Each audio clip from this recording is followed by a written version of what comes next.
GTE Pro, but has had a problem on the last lap, be it mechanical or fuel related. And the other big talking point, guys, is of course in LMP2. I'm pretty sure the 22 crew have not only just won Le Mans, but they will be crowned world champions as well, if my maths is right. It doesn't matter what happens in Bahrain in November.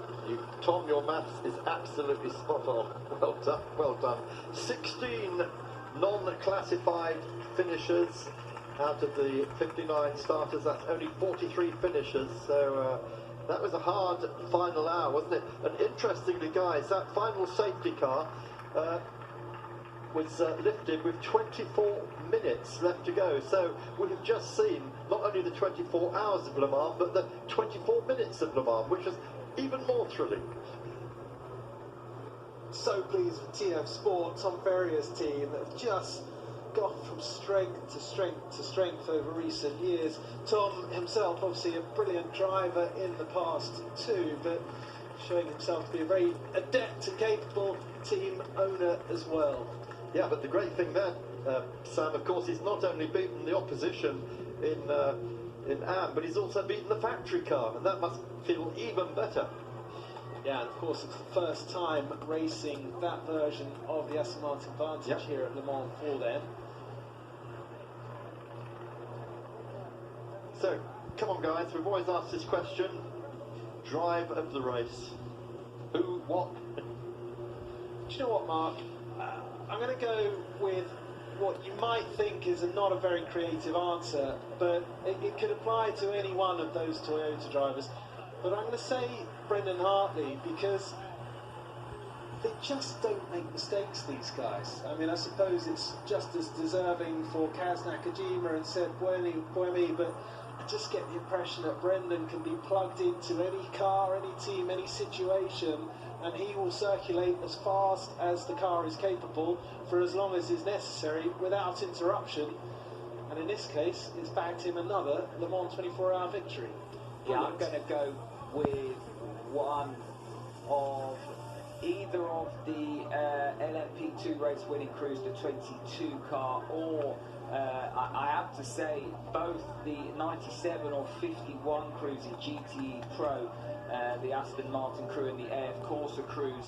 Those cars were under immense pressure. They didn't crumble, they didn't make mistakes, and they fought right down until the last lap. Obviously the 8 car was under that pressure, and it's something special to win overall here. But once the 7 car had their problems, it was going to be very, very difficult for the 8 crew to make a mistake that would throw it away. That said, in LMP2 and GTE Pro, they had to fight tooth and nail right the way down to the final 5 minutes. And for me, the drivers in and around those crews have all earned their money today, as have all of the drivers. 177 drivers, 59 cars started this race, and finishing at the top of your class is one thing, but just finishing here at Le Mans is another as well. And it's been a marathon effort from absolutely everyone, from the teams and crews, but also the marshals and everyone at the FIA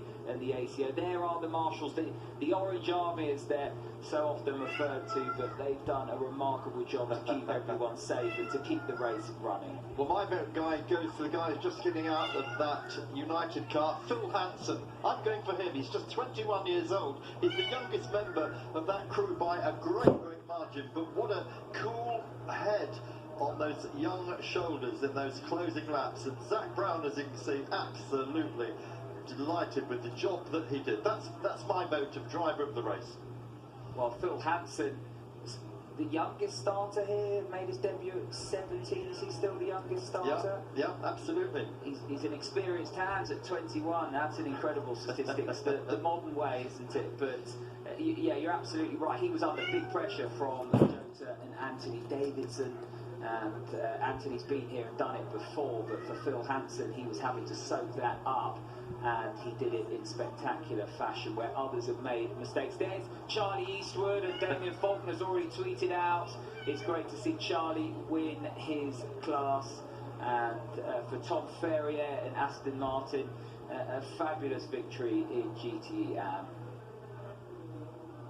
Well, let's hear it for Toyota though, and sadly we're not going to have the track invasion by the 75,000 Brits who come over every year to Le Mans, join the 300,000 or so spectators over the whole week of Le Mans. This year the week was truncated to 4 days, but we still had a great race, and maybe at one point this morning we're thinking, it's rather settled down into a pattern, hasn't it? But then it came alive again, and that final 24 minutes after the safety car went in, well, that was some race.